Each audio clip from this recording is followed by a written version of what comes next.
என் உயிரினும் மேலான தமிழ் பெருங்குடி மக்களே, உங்கள் அனைவருக்கும் மேலரசம்பட்டு சமூகத்தின் பணிவான வணக்கங்கள்.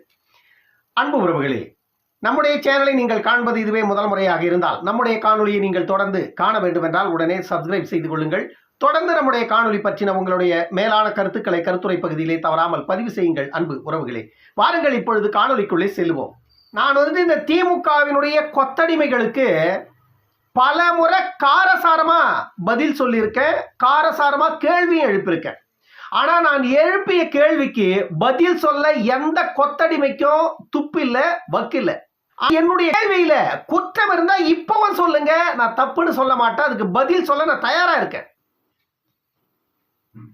துரைமுருகன் எவ்வளவு பெரிய கொத்தடிமை அப்படின்னு நமக்கு எல்லாருக்குமே தெரியும். துரைமுருகன் மட்டும்தான் கொத்தடிமையா அப்படின்னா, துரைமுருகனை போல பல கொத்தடிமைகள் திமுகவில் இருக்காங்க, இல்லைன்னு சொல்லல. ஆனா கொத்தடிமைகளுக்கெல்லாம் தலைமை கொத்தடிமை அப்படின்னு சொன்னா துரைமுருகன் தான்.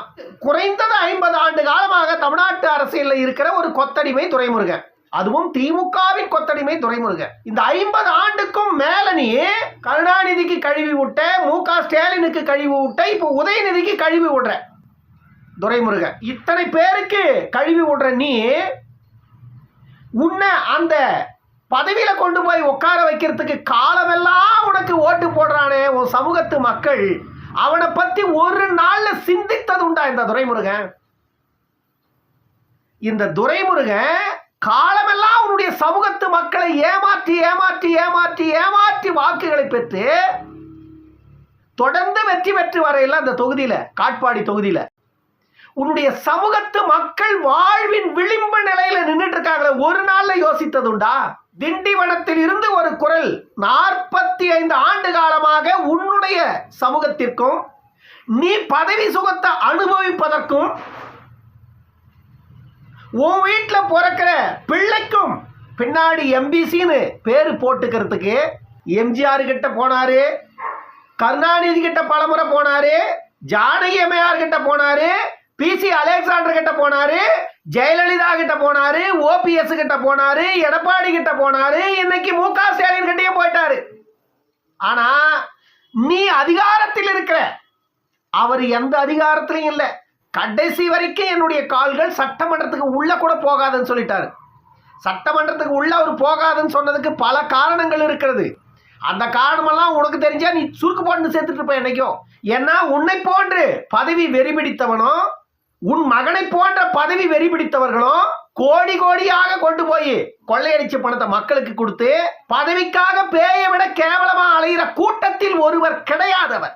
உங்களுடைய பதவிகள் என் கால் தூசுக்கு சமம்னு சொல்லிட்டு என்னுடைய ஒடுக்கப்பட்ட மக்களின் உரிமையே என் உயிருக்கு மேலானதுன்னு வாழ்ந்துட்டு இருக்கிற ஒரு ஒப்பற்ற மனித டாக்டர் ஐயா. ஒரு செய்தியாளர் கேட்கிறாங்க, அன்புமணி அவர்கள் சாதிவாரி கணக்கெடுப்பை தமிழக அரசே எடுப்பதற்கான அனைத்து உரிமைகளையும் இருக்கிறது என்று மருத்துவர் அன்புமணி அவர்கள் சொல்லுகிறார். உங்களுடைய கருத்து என்ன அப்படின்னு செய்தியாளர்கள் கேட்டா, அதற்கு கூட பதில் சொல்ல துப்பில்லாத ஒரு கேடுகட்ட அமைச்சர் நீ. எதற்கு உனக்கு அந்த அமைச்சர் பதவி நான் கேட்கிறேன்? யாருக்கு பணி செய்ய நீ அமைச்சரா இருக்க? கருணாநிதி குடும்பத்துக்கு காலத்துக்கும் கழுவி விடுறதுக்காக உனக்கு உன் சமூகம் ஓட்டு போட்டு காலமெல்லாம் உன்னை சட்டமன்ற உறுப்பினராக்கி அமைச்சராக்கி வச்சிட்டு இருக்கு. உனக்கு அமைச்சர் பதவி தொடர்ந்து எதற்கு கொடுக்கிறது திமுகன்னு உனக்கு தெரியாதா? பாட்டாளி மக்கள் கட்சி என்ற ஒரு கட்சி உருவாகாமல் இருந்திருந்தா துரைமுருகன் இதுவரைக்கும் திமுகவில் இருந்தே இருக்க முடியாது. நீ இருக்கிற இடத்துல ஏவா வேலு என்னைக்கே போய் உட்கார்ந்து இருப்பாரு. டாக்டர் ஐயா என்ற அந்த சுயம்பு தலைவர் இங்க உருவாகாமல் இருந்திருந்தா நீங்கள் எல்லாம் அரசியல்ல குப்பை கொட்டி இருக்க முடியாது. ஏன்னா உங்களெல்லாம் தேவைக்கு யூஸ் பண்ணிக்கிட்டு பின்னாடி தொடச்சி எடுத்து போட்டுப்பான். இன்னைக்கும் இந்த திராவிட கட்சிகள் உங்களுக்கெல்லாம் நீங்க இருக்கிற இடத்துல இன்னைக்கு மதிப்பு மரியாதை அந்த இயக்கங்கள் கொடுக்குதுன்னா அதற்கு காரணம் பாட்டாளி மக்கள் கட்சி, மருத்துவர் ஐயா. இவங்கெல்லாம் பாட்டாளி மக்கள் கட்சிக்கு போயிடுவாங்களோ, டாக்டர் பின்னாடி இவங்கெல்லாம் போயிடுவாங்களோன்ற பயத்துல தான் உங்களுக்கு எல்லாம் அங்க ஒரு பெரிய துண்டா போடுறாங்க, எலும்பு துண்டை. சின்ன துண்டா போட்டா பத்தலன்னு சொல்லிட்டு இவங்க இடம் மாறினாலே மாறிடுவாங்க அப்படின்னு சொல்லி கொஞ்சம் பெரிய பெரிய துண்டா எலும்பு துண்டை போடுறாங்க. நல்லா கவரிங் அத்தனைங்க. ஆனா MRK. Sivasankar, காமராஜி, KC. Veeramani, KP. Munusamy, KP. Anbazhagan, எத்தனையோ பேரு வன்னியர்களின் வாக்கை பறித்து அவர்களின் வாழ்விற்கு குழி பறித்த களவாணிகள் நீங்கெல்லாம். ஆனா முதன்மை களவாணி துரைமுருகன்.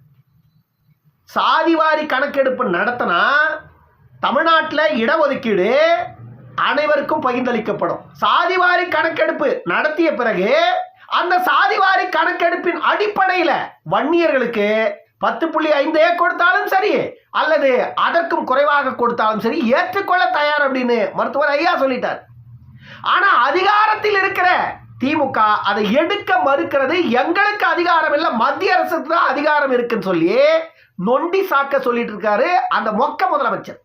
அவருக்கு பின்னாடி கழுவி விட்டுக்கிட்டு இருக்கே காலமெல்லாம் நீ உன்னுடைய சமூகத்திற்கு தானே இவ்வளவு போராட்டம் நடந்து கொண்டிருக்கிறது. நீ அந்த சமூகத்தின் மக்கள் கிட்ட வாக்கு வாங்கி சட்டமன்ற உறுப்பினராய் உள்ள போய் உட்கார்ந்துக்கிட்டு அந்த சமூகத்திற்கு என்னத்தை செஞ்சிருக்கு இது வரைக்கும்? நீ உன்னை யாரும் கேள்வி கேட்கறது இல்லை அந்த சமூகத்து மக்கள். அதுதானே உண்மை.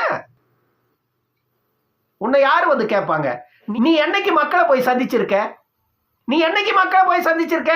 ஒரு செய்தியாளரை சந்திக்கிறதுக்கு முதலமைச்சருக்கே துப்பு இல்லை. முதலமைச்சர் செய்தியாளர் என்னைக்காச்சும் சந்திச்சிருக்காரா? செய்தியாளர் கேட்ட கேள்விக்கு என்னைக்கு பதில் சொல்லியிருக்காரா? இல்ல இந்த கேடுகட்ட இந்த செய்தியாளர்கள் தான் முதலமைச்சரை நிறுத்தி கேள்வி கேட்டிருக்காங்களா? அந்த முதலமைச்சருக்கு கீழே கழுவி விடுற அமைச்சர் நீயே செய்தியாளர்கள் கேள்வி கேட்டா பதில் சொல்றதுக்கு துப்பில்ல, ஓடி போற. கடிமொழிய செய்தியாளர்கள் கேள்வி கேட்டா 1 நிமிஷம் அப்படின்னு சொல்லிட்டு அவங்க ஓடி போறாங்க. நியாயமாக நீதியின் பால் நீங்கள் அமைச்சராக பதவி ஏற்றுக்கொண்டது 100 விழுக்காடு உண்மையாக சத்தியமாக இருந்தால் நீங்கள் மக்களுக்கு முன்பு பேசுவீர்கள். உங்களுக்கு மக்களுக்கு முன்பு பேசுவதற்கே தைரியம் இல்லை, துப்பில்லை. செய்தியாளர்கள் கேள்வி கேட்டா கேள்விக்கு பதில் சொல்ல துப்பில்லாத ஒரு அமைச்சர் யாருக்காக நீ அமைச்சரா இருக்க? பாட்டாளி மக்கள் கட்சியின் தலைவர் டாக்டர் அன்புமணி அவர்கள் தமிழ்நாட்டில் சாதிவாரி கணக்கெடுப்பை நடத்துவதற்கு மாநில அரசுக்கு அதிகாரம் இருக்குன்னு சொல்றாரு. அவர் மட்டும் சொல்லல, நீதித்துறை சொல்லுது, சட்ட வல்லுநர்கள் சொல்றாங்க. பக்கத்து மாநிலங்கள் எல்லாம் அவர்களுடைய அதிகாரத்தை பயன்படுத்தி சாதிவாரி கணக்கெடுப்பை நடத்தி முடிச்சிடுச்சு. ஆனா நீங்க வன்னியர்களை பற்றி மட்டுமல்ல, தமிழ்நாட்டில் எல்லோரும் எல்லா உரிமையும் பெற்றுவிடக்கூடாது. ஏழை ஏழையாவே இருக்கணும், பணக்காரன் பணக்காராவே இருக்கணும், நடுத்தரத்தில் சாகரவன் செத்துக்கிட்டே இருக்கணும். இந்த லட்சணத்துல டாஸ்மார்க் விற்கிற சாராயத்துல கிக்கில்லன்னு சொல்ற. டாஸ்மார்க்ல விற்கிற சாராயம் கிக்கில்லன்னு உனக்கே தெரியுதுல. அப்படின்னா டூப்ளிகேட் சரக்கு தானே இந்த அரசு விற்குதுன்றது உண்மை. அப்படின்னா டுபாகூர் சரக்கு விற்கிற இந்த அரசு டுபாகூர் அரசு தானே. கிக்கே இல்லாத ஒரு சரக்கை நீங்க தானே ஏமாற்றி மக்களிடம் விற்கிறீங்க.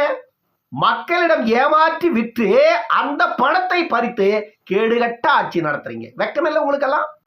இதை சட்டமன்றத்தில் பேசுவதற்கு உங்களுக்கெல்லாம் வெக்கமில்லை? 1000 விஷயங்கள் இருக்கிறது விவாதிப்பதற்கு சட்டமன்றத்தில். நாட்டையும் நாட்டு மக்களையும் சீரழிக்கின்ற சாராயத்துல கிக்கில்னு சொல்ற. மெத்தனால் கலந்து வித்தா இல்லங்க கள்ளச்சாராயத்தை. நீங்களும் மெத்தனால் கலந்து வித்துருங்க டாஸ்மார்க்ல, கிக்கு நல்லா ஏறும். குடிகாரனுக்கு நல்லா கிக்கு ஏறும், அவனும் நல்லா வந்து வாங்கி குடிப்பான் டாஸ்மார்க்க. வெக்கமே இல்லை இந்த அரசுக்கும் இந்த அமைச்சருக்கும். சேலம் மாவட்டத்தில் டாஸ்மார்க் நிர்வாகம் சென்சஸ் எடுத்துதான் போன மாசம். அதுல திடீர்னு டாஸ்மார்க்குடைய வருமானம் குறைஞ்சி போச்சான். 20% வந்து வருமானம் குறைஞ்சி போச்சான் சேலம் மாவட்டத்தில். சேலம் மாவட்டத்தில் எப்படி வருமானம் குறைஞ்சது? கள்ளக்குறிச்சியில் கொத்து கொத்தா செத்து விட்டான் 70 பேர். வீட்டில் இருக்கிறவங்க எல்லாம் சும்மா இருப்பாங்களா? எப்பா பக்கத்து ஊரில் குடிச்சவெல்லாம் செத்துனுக்கிறடா கொத்து கொத்தா, நீயும் போய் எத்தனை வாங்கி குடிச்சு செத்துக்கிட்டு தொலைச்சப்பட போடுறா அப்படின்னு வீட்டில் இருக்கிற அம்மா அவங்க கெஞ்சி இருக்கும் அந்த வீணா போன குடிகாரடாயிங்கள. அதனால அவன் பயந்துக்கிட்டு கொஞ்சம் குடியை நிறுத்தி வச்சிருக்கான். அதனால டாஸ்மார்க்கு கொஞ்சம் கலெக்ஷன் குறைஞ்சி போச்சு. டாஸ்மார்க்ல கலெக்ஷன் குறைஞ்சி போச்சுன்னு சொல்லிட்டு டாஸ்மார்க் நிர்வாகம் வந்துட்டு டாஸ்மார்க்ல வேலை செய்யற எல்லாரையும் கூப்பிட்டு உட்கார வச்சு பெரிய பாடத்தை எடுக்கிறீங்க, பெரிய கிளாஸ் அவங்களுக்கு. ஏன் டாஸ்மார்க்ல வியாபாரம் குறைஞ்சது?